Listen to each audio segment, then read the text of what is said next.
Most men wander through life as if destiny were weather, something to endure, not command. They pray for fortune to smile upon them, not realizing that fortune despises the weak. She favors those who seize her by force. You were not born to drift. You were born to decide. Yet look around. How many live as architects of their fate? And how many simply inhabit the designs of others, following systems, rules, and beliefs they never questioned? To shape destiny is to rebel against that quiet enslavement. It is to stand before chaos and carve order with your own hand. But understand this, destiny is not mystical. It is strategic. The world rewards the man who acts as if he were destined, not the one who waits to be chosen. The illusion of fate exists to comfort the powerless. The reality of will exists to empower the cunning. History offers proof. When Alexander was told his empire was impossible, he didn't consult the stars. He marched. When Da Vinci was denied patronage, he built machines that forced princes to kneel for his genius. Even fortune, that fickle goddess, bends before the disciplined and the daring. The weak speak of fate to excuse their failures. The strong treat fate as a raw material, something to be shaped, bent, and mastered. Do you see the difference? The slave asks, "What will happen to me?" The ruler asks, "What will I make happen?" To shape your destiny, you must first understand three enemies: chance, comfort, and conformity. Chance deceives you into surrendering control. Comfort lulls you into apathy. Conformity trains you to obey without resistance. These three forces are the invisible architects of mediocrity. They ensure that most men will live predictable lives, orderly, peaceful, and forgettable. But you are not here to be forgettable. You must treat life as a chessboard, not a prayer. Every move must have intent. Every alliance, every retreat, every silence must serve a purpose. Even your defeats must be designed. Sacrifices calculated for future victory. Destiny is built, not granted. And the tools of its construction are awareness, adaptability, and ruthless intent. Awareness reveals the game others cannot see. You begin to notice who profits from your habits, who manipulates your fears, who sells you distraction disguised as fulfillment. Adaptability allows you to turn loss into leverage. Fortune shifts like the tide. The wise man does not curse the current. He learns to sail it, and ruthless intent is the spine of all creation. Without it, you will hesitate at the threshold of greatness, watching others claim what you dreamed of. Even the gods, if they exist, respect those who act. Action is worship in its purest form. But shaping destiny demands more than ambition. It requires solitude. You must be willing to walk alone, to think without validation, to act without applause. The crowd cannot follow where independence begins. Do you know why most never master their fate? Because they fear being misunderstood. They would rather be accepted in mediocrity than feared in mastery. You must choose differently. Destiny does not belong to the moral, the kind, or the fair. It belongs to the decisive. The man who shapes his life like a sculptor carves stone, removing everything unnecessary, piece by piece, until only purpose remains. When others chase happiness, you must chase control. Happiness is fleeting, control is eternal. Happiness depends on circumstance, control creates circumstance. This is not cruelty, it is creation. The universe respects power, not pity. To shape destiny is to realize that your every decision sends ripples into eternity. You are not a spectator, you are the architect of what comes next. The moment you act with that awareness, you begin to rewrite your own script. Ask yourself, whose hand writes the story of your life right now? Is it your own, or the collective will of those who trained you to obey? If it is not yours, then understand. Your destiny has already been shaped, just not by you. But if you awaken, if you dare to think and act as a creator, then even the chaos of the world becomes your instrument. Every betrayal becomes a lesson. Every failure becomes fuel. Every moment becomes clay in your hands. Fate does not resist the strong, it waits for them. So step forward. Stop waiting for the world to choose you. Choose yourself, and the world will rearrange in your image. Because destiny does not belong to the chosen. It belongs to the determined. Power is not taken by force. It is invited through perception. The finest manipulation leaves no fingerprints. You do not command people by shouting louder. You command them by whispering the words they already believe. Control is not about domination. It is about direction. You let others feel free while quietly guiding where their freedom leads. That is the art every ruler, every leader, every master of influence must perfect to rule minds while appearing harmless. Ask yourself, how many of your choices were ever truly your own? And how many were placed there by hands you never saw? To control others without their knowing is not cruelty. It is precision. It is the difference between chaos and empire, between being remembered and being used. If you see the game now, speak. Comment your thoughts below. If you wish to rise above manipulation, learn to master it.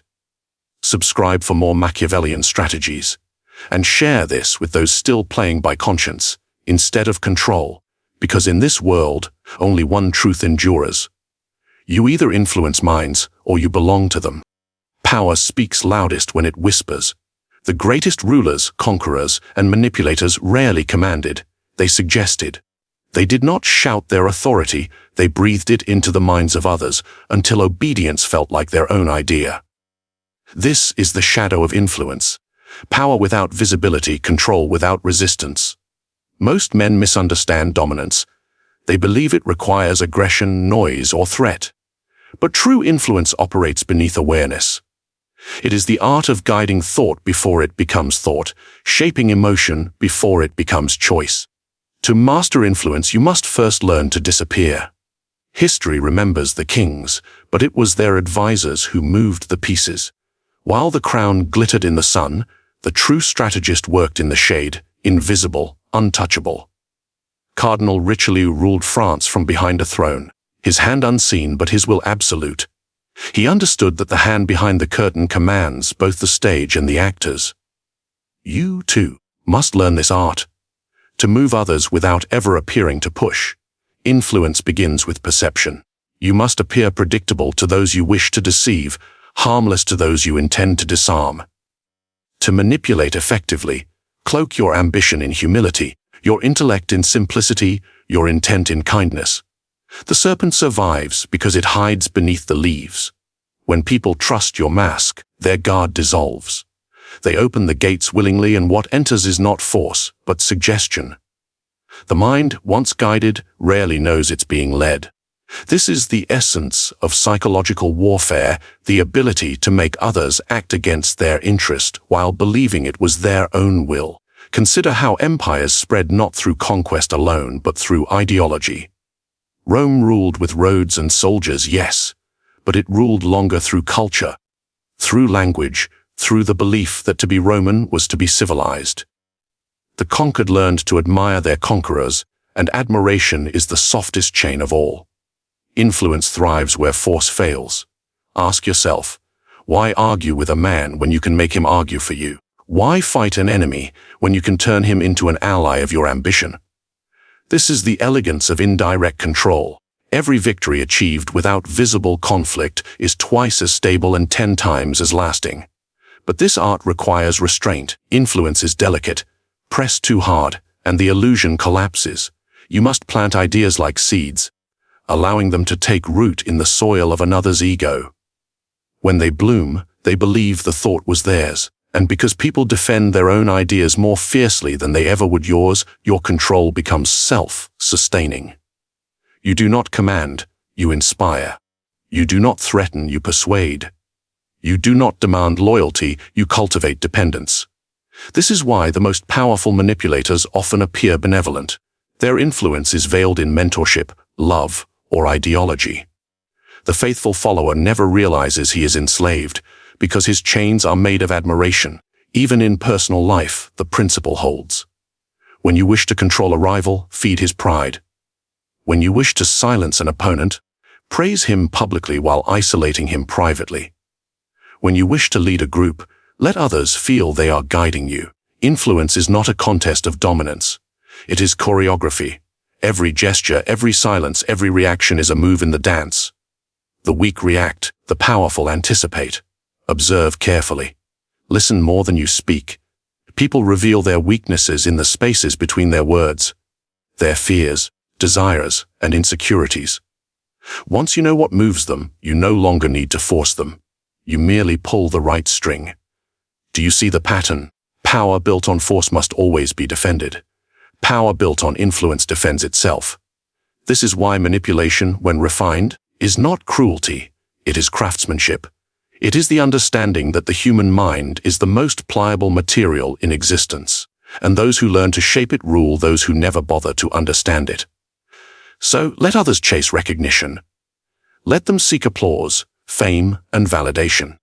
They will expose themselves for attention while you move unseen, directing their movements like an invisible hand of fate.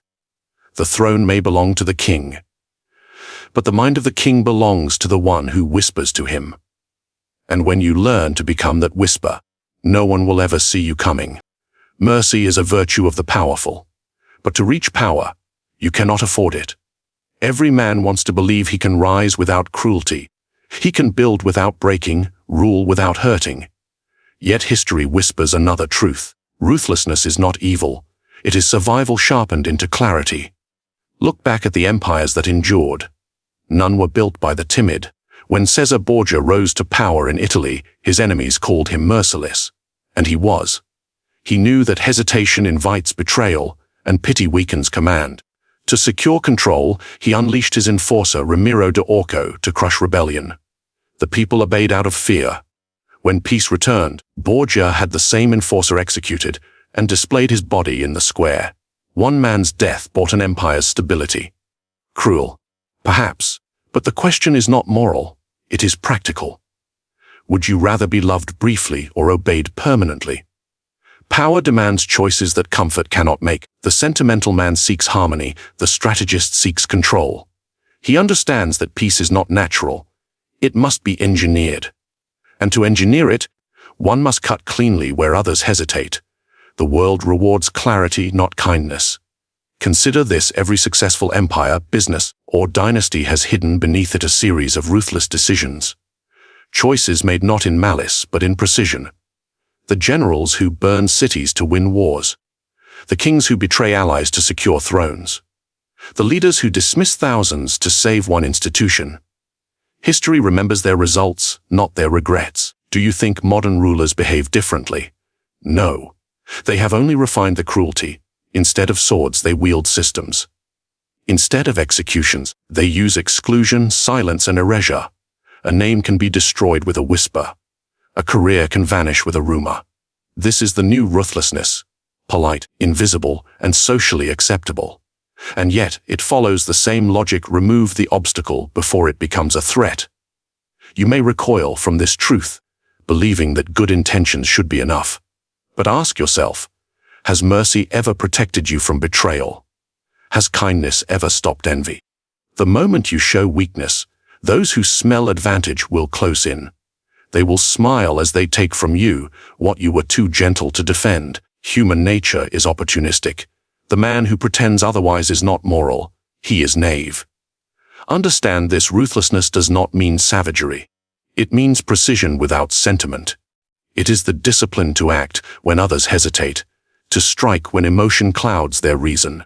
It is the ability to choose the necessary over the comfortable. Even in the smallest matters, this principle applies. The friend you know will betray you. Cut him off before he acts. The partner who drags your ambition down, remove them quietly. The plan that no longer serves you, abandon it without mourning. To cling to the dead weight of pity is to drown with it. A ruler, a thinker, a strategist. He must see the world as a chessboard, not a family. The pieces are not loved, they are used to reach the endgame. Compassion can exist, but only when it strengthens position. If it weakens control, it must be silenced. Cruelty, when measured and deliberate, creates order. Indecision breeds chaos. The crowd will curse your methods, but they will live in the peace your ruthlessness built. And later, they will thank you for what they once feared. You may feel guilt for being cold, for choosing logic over heart, but guilt is the luxury of those who have no power to lose. The world will not pity your hesitation, it will exploit it. To act ruthlessly is to act clearly. To act sentimentally is to act blindly. Ask yourself, How many opportunities have you lost because you refused to do what was necessary? How many times have you spared an enemy only to regret your mercy? Every empire has learned this lesson through blood. You can learn it through reflection. The wise man balances cruelty like a blade. He never swings it wildly, but he does not fear to use it. He understands that the choice between power and pity is often the choice between survival and ruin. So remember, in the architecture of success, kindness is decoration, but ruthlessness is structure. And if you dare to build your life on strategy rather than emotion, the foundation will not tremble when the world turns against you. Every man believes he is guided by reason. He is not. He is moved by two invisible masters, desire and fear. All intellect, all morality, all belief bends quietly to their rule. If you understand these two forces, you no longer argue with men. You steer them. Throughout history, the cunning have always ruled the passionate, because they learned early that emotion is the true currency of power. Gold may buy obedience for a day, but fear buys loyalty, desire buys worship. Consider the rise of Julius Caesar. He understood that Rome was not conquered by the sword. It was seduced. He fed the people's hunger for glory, for entertainment, for spectacle. They cheered his name, begged for his leadership, and when he seized absolute power, they called it destiny. Fear and desire, his twin weapons, made him untouchable. Every ruler, every corporation, every ideology since has copied his art. They sell not products, but emotions. Not safety, but the fear of losing it. Not freedom, but the desire to feel free. The wise man does not reject this game. He studies it. Because until you grasp how your emotions are shaped, you will serve the one who shapes them best. Look closely at your own life. How many of your choices were born from logic, and how many from emotional pressure? You buy to feel powerful. You agree to feel accepted. You obey to avoid conflict. And every time you act on emotion, someone else profits from your reaction. Fear makes men predictable. Desire makes them blind. Those who seek power do not waste energy convincing others with reason. They awaken emotion, then guide it. A prince does not rule through affection. He rules through dependency. A leader does not persuade through argument. He persuades through insecurity. When people fear being forgotten, he offers them identity. When they crave meaning, he gives them symbols. When they dread loss, he becomes their protector. Do you see? Control begins not in chains, but in cravings. Religion mastered this centuries ago. It promised paradise to those who obeyed and threatened damnation to those who did not. Heaven and hell, the perfect emotional balance, reward and punishment bound the human will more effectively than any army ever could. Modern power uses the same formula, but in subtler forms. Desire is sold as ambition. Fear is sold as responsibility. You are told to chase success but warned of failure's shame. You are promised comfort but threatened with irrelevance. You are driven by invisible strings, and each tug feels like your own decision. That is the art, to make control feel like choice. You might think yourself too rational to be manipulated. But reason itself is merely emotion in disguise. Every argument that convinces you does so because it feels right. Even skepticism feeds on fear. The fear of being deceived. The powerful understand this paradox. They do not fight emotion. They weaponize it. They build movements not on truth, but on emotional contagion. They use symbols, slogans, and rituals because they bypass thought and sink directly into the primal brain. Do you remember how easily crowds can be swayed? One word of fear creates panic. One symbol of hope creates obedience. The mob is not logical, it is emotional mass given direction. Napoleon knew this when he crowned himself emperor before the Pope. It was theater, not politics, but the image conquered more hearts than his armies ever could. He understood that men do not follow power. They feel it. So learn this wealth. If you wish to command others, do not appeal to their reason. Appeal to their nature. Understand what they love, what they dread, what they secretly crave but fear to admit. Offer it, threaten it, or mirror it, and they will obey willingly. You must also turn this weapon inward. If you cannot control your own fear and desire, you will remain a servant to those who can. Discipline is not the absence of emotion. It is the mastery of it. The ruler feels everything the crowd feels, but he chooses which emotion to act upon. The masses are slaves to impulse. The powerful use impulse as leverage. So ask yourself, who is pulling the strings of your emotions right now? Who profits from your outrage, your admiration, your loyalty? When you discover the answer, you will feel something unsettling. The faint taste of freedom. But it will also terrify you. Because once you see the manipulation clearly, you can never return to ignorance. And the moment you learn to manipulate emotion yourself, the world will never look the same again. Power never leaves space empty. It builds walls, quietly, invisibly, efficiently. The world you live in is not chaos. It is design. Every rule, every moral code, every institution that governs your life was not born from goodness. It was born from fear. The powerful fear revolt, unpredictability, and the uncontrollable hunger of men. So they build systems not to protect you, but to contain you. You call them governments, religions, schools, markets. I call them fortresses, engineered to maintain order through illusion. Think of a kingdom. A king does not simply rule with soldiers, he rules with structure. He builds churches to sanctify obedience, courts to disguise punishment as justice, and schools to teach submission as virtue. When you kneel before these structures, you do not see the cage. You see civilization. Is that not the perfect control? Power that appears moral is the most stable power of all. Because men will fight against tyranny. But they will serve virtue without question. The Church in the Middle Ages understood this perfectly. It ruled empires not with armies, but with absolution. It turned obedience into salvation, making the sinner a loyal servant not just to God, but to the hierarchy that defined him. The modern world, more cunning still, replaced God with systems, economies, ideologies, and the cult of progress. You are told you are free because you may choose your master. One government or another, one corporation or another, one belief or another. The choices multiply, but the structure remains the same, obedience wrapped in choice. Control has evolved into a science. Today, rulers do not chain you to the ground, they chain your attention. They have learned that if they can direct your focus, they can direct your fate. The screens you stare into are no different from the sermons once preached in cathedrals. They dictate values, form idols, and train loyalty. But where religion demanded worship of the divine, modern power demands worship of the self.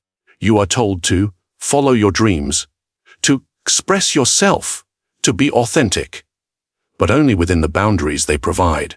Because self-expression without wealth, approval, or algorithmic validation is invisible. You are not encouraged to think.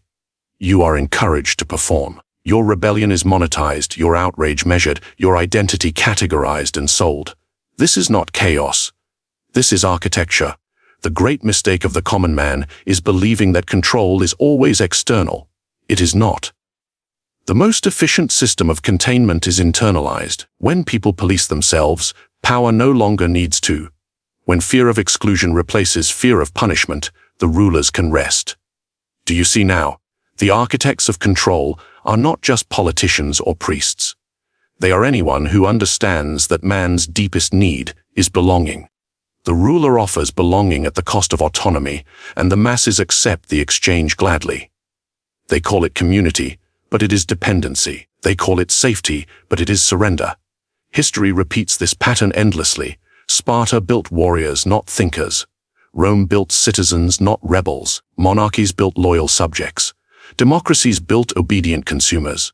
Each age calls its system progress, and each system merely refines the art of control. Even revolution serves this purpose. When a system grows old, power sacrifices it to build a new one, stronger, subtler, more adaptive. The people believe they have won freedom, not realizing they have simply stepped into a redesigned cage. That is the genius of control. It evolves faster than awareness. To escape, you must first learn to see the design beneath the decoration. Ask yourself who benefits when you obey a rule. Who gains when you stay silent? Whose comfort grows when you doubt your own power? Every structure you serve, be it moral, political, or emotional, demands something from you. The question is never whether you serve, but who you serve. Do not misunderstand me. Systems are not evil. They are necessary. Without them, chaos devours civilization. But the wise man does not mistake the prison for the palace. He learns to walk within the walls without believing they protect him. The powerful understand this instinctively. They create systems but never become servants of them. They use morality, order, and structure as instruments, not as masters. That is why they rule while others obey, why they remain calm as the masses burn their own hands for illusions of justice. So, look again at the world you live in. The institutions, the values, the culture. Are they yours, or were they handed to you? The moment you ask that question sincerely, the walls begin to crack. And in those cracks, real power is born. But the architects will not allow you to stay aware for long. They will rebuild your faith, your attention, your loyalty. Unless, of course, you learn how to turn their systems into your weapon. Most men live under the illusion of freedom, believing their choices are their own. But in truth, the powerless choose nothing. Their fate is shaped by those who understand control. This video is not about being good. It is about being sovereign. If you do not command power, someone else will command you. In every age, the weak call power evil, because they fear it. Yet the truth remains, power is neither moral nor immoral. It is merely effective. The man who holds it writes the laws, defines the virtues, and decides what is right. The man without it is condemned to live within the will of others, mistaking obedience for destiny. Tonight, we descend into the art of power not as kings, but as observers of the human animal. Its hunger, deceit, and desperate longing to control its own fate.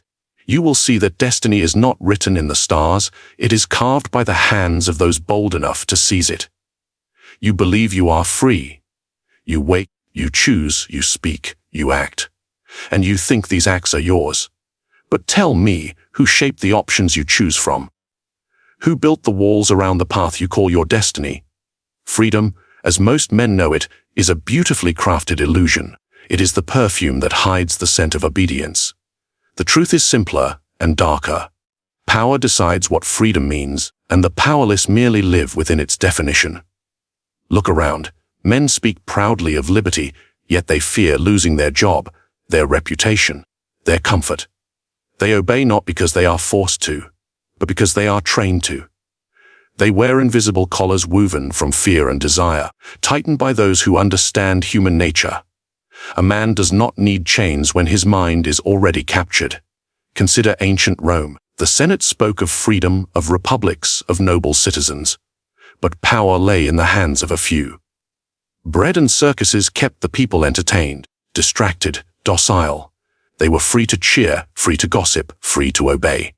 Their liberty existed only where it did not threaten authority. The pattern has never changed. Modern society is a more refined empire. The tools are not swords or crosses, but approval, shame, and distraction. Power no longer parades in armor. It hides behind institutions, ideologies, and digital comfort. You are told what to value, what to fear, what to desire, and in your obedience you feel free. Is that not genius? Those who rule today have mastered the same craft the princes once practiced, the art of voluntary servitude. They do not enslave the body, they shape the mind. They understand what every ruler must, that men crave guidance more than autonomy. They will trade their will for a sense of belonging, their judgment for certainty, their voice for applause. You might resist this thought, insisting that your choices are your own. But every desire you pursue, status, wealth, approval, security, has been whispered into you by systems designed to keep you dependent. Even rebellion itself is often manufactured, controlled opposition crafted to release your tension without disturbing the structure. Power's greatest triumph is to convince you it does not exist. True freedom begins the moment you see the strings, when you stop believing that the stage is real, when you realize that every opinion, every label, every moral value sold to you is a mechanism of control, crafted to direct your energy toward what benefits others. Ask yourself, who profits from your effort? Who benefits from your morality? Who grows stronger when you remain predictable? The rulers of any age know this truth. Control does not require force. It requires narrative. The powerful man shapes reality not by command, but by story. He defines what is admirable, what is shameful, what is normal. And because men fear social death more than physical death, they obey the story as if it were law. The church did it through faith. Kings did it through blood. Corporations do it through desire. Governments do it through fear. The method evolves, but the principle remains eternal. Men must believe they are choosing, even when the choice is predetermined. Understand this. If you wish to rule yourself, you must first dismantle the illusions that rule you. Observe how easily the crowd obeys comfort. Notice how quickly conviction fades when faced with rejection. Study how power conceals its hand behind the language of virtue. You will see that freedom has always been a reward offered to the obedient, not a right granted to the brave. The wise man does not seek liberty from the world, he seeks command over himself. He masters his impulses, his fears, his dependencies, so that no ruler, no ideology, no illusion can command him again. But to reach such mastery, you must first confront an uncomfortable truth. You are not free. Not yet. You are a product, molded by the unseen architects of perception. And until you tear away that design, every action you take will serve someone else's purpose. Recognize this, and the foundation of true power begins to form within you. Deny it, and you will remain exactly where the powerful want you. Obedient, content, and blind. So ask yourself, before we continue, are you truly free or merely permitted?